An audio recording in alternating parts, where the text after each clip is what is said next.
Okay, alright. Look, I heard some of you guys really like solo leveling. And of course, so do I. So do I.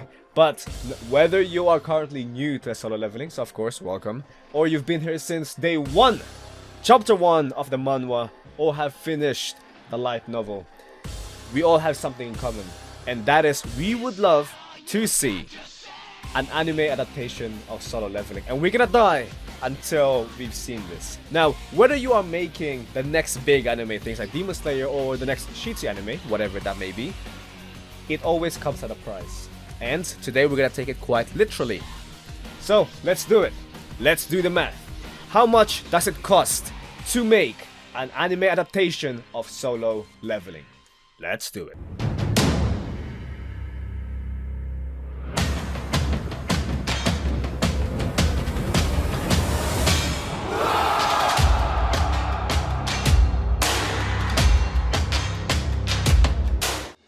Right, just before the breakdown, I'm just gonna save you guys a lot of time here and just say the total for one season of solo leveling, that will be from around 12 to about 16 episodes, would be $2 to $3 million. Alright, and if we want season 1 but with 24 to 30 episodes, that would need 4 to 5 million, considering every episode will be 24 minutes with intro and outro.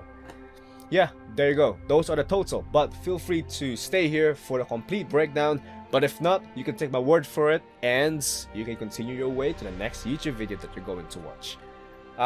But one more thing. Let's address the misconception.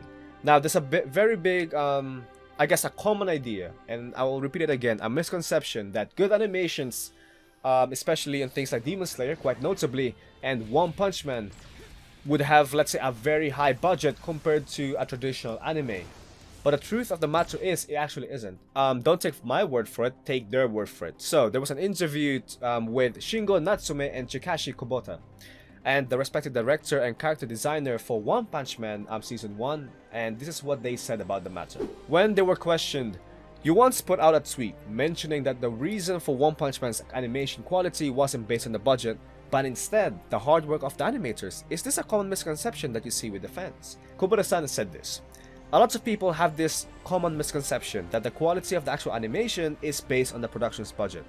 But in Japan, the TV production world, especially when it comes into anime, generally they all have the same budget. There are really rare situations where some have little less or some tend to have a little bit more, but nothing that is very drastic. So in reality, it is based on the stuff.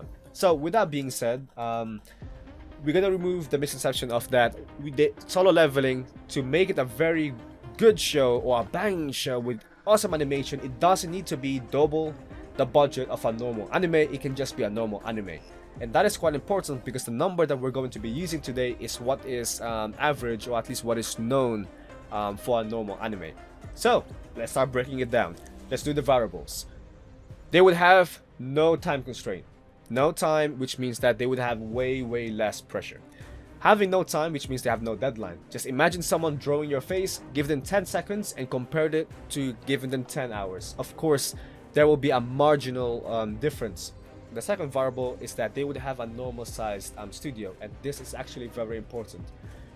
We could wish for a lot of people to actually be devoted to making solo leveling. However, that is sacrificing consistency, and with solo leveling, the art style is actually one of the key charming factors about the whole show. So that's the second point. Third thing is that they would have at least one season, and I don't mean one season that has 12 mediocre episodes. I meant one season that has an enough story to make it a good arc. Least going from whatever happens in episode 1 all the way to the very end, the season finale. I want it to be a complete package, not for 12 episodes they're just gonna put random chapters in and cut it awkwardly. That's not what I want, and I will explain that a little bit further. And the very last thing is commonly most episodes are 24 minutes long, and that is exactly what they're gonna have, 24 minutes with about, let's say, 2 to 3 minutes about intro and outro. Okay, now let's decide on plan A and plan B, which I've actually designed myself. So plan A is going from chapter 1 to chapter 47. Chapter 1 is of course with Jinwoo being introduced to be the rank E, world's weakest even, or maybe just in Korea.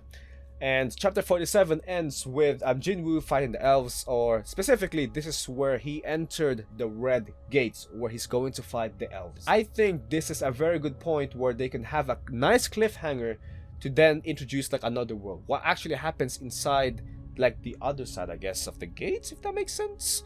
And that could lead on to a very nice intro for season 2. Now, Plan B. Plan B is designed to be a little bit longer, or let's say they would have a bit more budget compared to Plan A. Now, Plan B goes from chapter 1 to chapter 62. While again, chapter 1 is being Jinwoo being introduced, and chapter 62, it's when they went onto the HQ, did the power measuring thingy in the machine, and when it went to an error, it then indicated that Jinwoo is South Korea's next S-rank hunter. And that puts a smile on my face, because that is an amazing milestone, especially for something called solo leveling, going from rank E. And at this moment in the story, rank S was declared like the highest thing that you could possibly get, and he reached that point. And as with most games, the real game starts from here. Now, whether we go for Plan A or Plan B, the cost will be based on this foundation. According to Masamune Sakaki, a CG creator in the anime industry, an average 12 to 13 episode anime season will cost about 250 million yen, or about $2 million, or 1.6 million pounds. An anime episode can consist from 3 to 4 chapters, so for Plan A, there will be about 12 to 16 episodes, because 16 times by 3 would be 48. And I said about we're going from chapter 1 to 47, so it just fits right on the money. Now, and that makes 2 million or to 2.6 million if we're gonna go with a 16 episodes. And that is nuts. We're talking big numbers here, but in the anime industry, that is common. 2 million to 2.6 million for 12 to 16 episodes of an anime. However, Tower of God did similar numbers. In their 12 episode run, they did, I believe, around 50 to 60 chapters. Don't quote me on that one, but it's around that point. So if fans are already saying, for something as big as Tower of God, that they've cut out so many things, alright? And personally, I don't think they did that bad, but they cut out enough for it to be noticeable that they did cut out. And they did about 60 episodes and did it in 12. And that is something I wouldn't like to happen in solo leveling. And that is why I'm going to extend the 12 episodes into 16 to 20 episodes. And if we do that for season 1, that makes a total of $2.6 to $3.2 million. And all of this is for Plan A. And with that notion, for Plan B, it's going to be the same prices, but this time it will be 24 episodes, not decent amount, or we can extend it to 28 episodes, and that would cost $3.8 million to $4.5 million. That's quite a mouthful. Where the fuck are they gonna get that money? Now, how is that $3 to $4 million are actually split into the whole production pipeline? Now, I won't bore you with all the numbers and stuff, so instead, I'm just gonna put it right here. The big three, cost-wise, is the production itself, which is at 17% of the budget. The second place is the key animation, which is around 13%, and tied at third place are the finishing, the arts, and the sound, which are all each at 10% of the budget, combining at 30%. And again, the misconception is that better animated shows or better looking shows always had bigger budget, but we've already spoken about that. Okay, so with those numbers aside, let's take a step back. Before anything goes into production, there has to be something else to be done. They need to see whether solo leveling in itself would be a very good anime to make, and whether it will become successful, and whether it will become something profitable. We do need to pay. I don't care if we need to pay the show, or even if you're not paying the show. I know some of you. You're gonna go to gogoanime.io.com or .pro or .net just to watch it for free. But guys, just buy the merch, buy the figures, buy Igris, the I don't know, the figure or whatever, or buy something. Just give them money. Just give them money. This is the most persuading thing we could give them. 4.5 fucking million. That's what we're gonna need to give them, and they need to make about double that in terms of profit, so 8 to 10 million. There you go. That's what we need to give them And Lord have mercy, my research is barely any research, and that is why I would I would push you guys to then go into my links and find other more links, because if you guys do your own research, you might come across a different conclusion than what I had found. Now, whether we are the one gonna give them 4.5 million, I don't know, but if we can, that's gonna be madness, and the heavens will rumble. Well, guys, stay safe, stay at home, keep watching anime, keep reading manga. I'll see you guys next time.